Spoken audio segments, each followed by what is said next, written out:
Ciao everyone, Ariyele here, and today in the kitchen I'm so excited to be collaborating with Barbara from the channel Buona Pappa. I'm going to show you how a half Italian from Brooklyn in the house, New Yorker turned Bay Area convert, makes a gluten-free, 99% dairy-free Parsley Pesto pizza with tons of veg.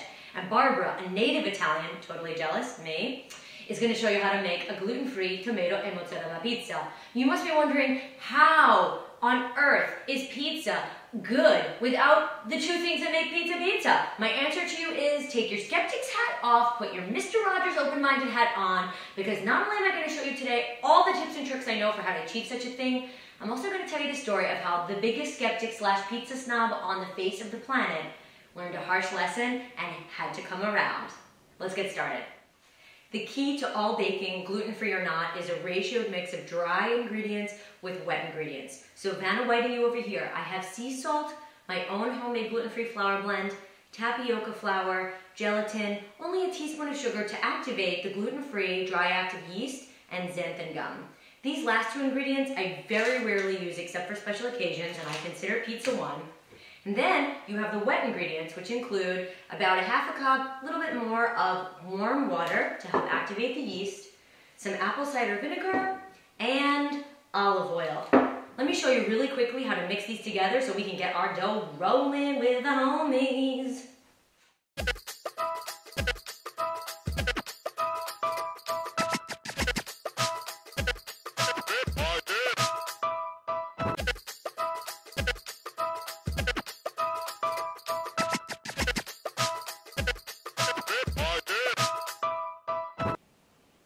While I flour the board here to roll the pizza dough out, I'm going to tell you my story.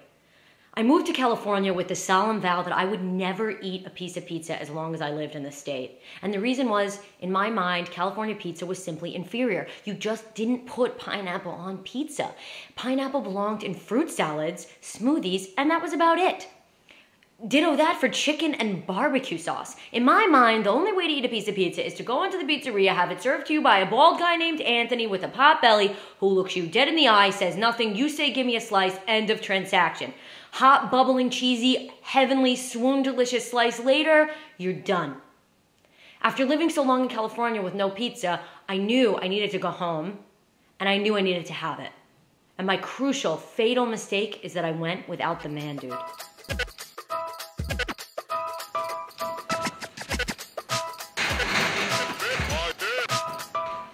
Before I leave for my trip, I tell everyone that will listen to me, including the man dude, that I plan to eat nothing but pizza and bagels for the entire trip. I don't think anyone thought I meant it. As soon as I land, the first thing I do is get off the plane and go straight to the pizzeria, the first one I can find right off the subway, and I eat 2 slices and 6 garlic knots. The next morning I wake up and I'm like, oh, I'm so hungry. And what do I eat? A bagel about this size filled with cream cheese and lox. 6.5 hours later, because let's be honest, a bagel that size could keep anyone for days on end, I decide it's lunchtime and I'm gonna have 2 slices of pizza with 6 garlic knots. For dinner, I switched it up a little bit. I had the broccoli and ricotta slice, which is like called the white slice or the green slice in New York. And then after that, I had about 2 Dunkin' Donuts and a decaf coffee for dessert. Repeat this diet for 5 days, and let's just say that when my alarm went off at 3 a.m. on the day of my flight, somebody wasn't feeling so hot.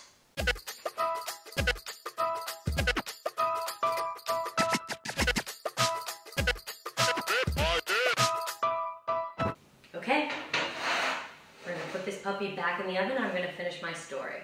So the cab driver's taking me to the airport and I'm in the back and I'm like, my tummy doesn't feel so good. I probably shouldn't book a flight this early in the morning because waking up at 3 a.m. makes me feel really bad. Standing in the line and waiting, I've got my little push suitcase and I'm ready to board and they're like, "Where's next boarding?" And I'm like, this is what's happening. And I realize, OMG Zimanese, I'm about to lose everything inside me. So I'm desperate, I'm very close to boarding, I'm looking around, I'm like, and I grab like a Starbucks bag that's like this big, well it's probably like this big, of a leftover discarded pastry, and I'm just like, completely upchuck into it. It's like starts dripping out the corner. I'm running around trying to put it in the garbage. I do. I get on the plane. I'm thinking, woe's worst behind me. Let's just say I spent the entire 6-hour flight upchucking the result of 5 days worth of eating nothing but pizza and bagels. Everybody around me had kept a wide berth of me for the entire flight. The stewardess made me sit with a red biohazard bag that had a skull and crossbones on it the entire time with it underneath my seat. Absolutely mortified. The man who sees me, I'm looking like all kinds of pale shade khaki colors like the Macy's Labor Day sales, and he says to me, "What happened to you?" And I say, "I overdosed on pizza."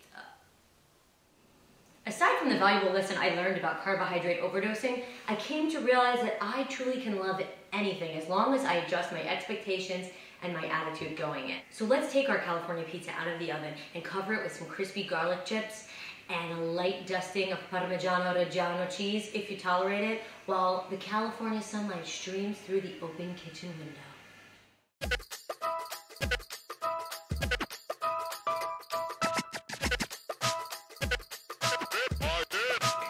Okay, you guys, before I give this pizza a try, I want to thank you so much for watching. Do head on over to Barbara's channel, Buona Pappa, to see how a native Italian makes a more classic version of a gluten-free tomato mozzarella pizza. Love Barbara's recipes. I've made this chicken dish more than once, so show her some love, and let's try it.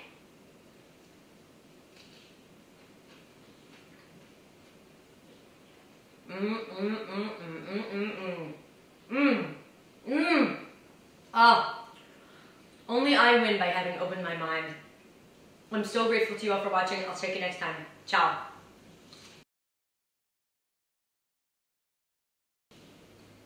Mamma mia, that is good.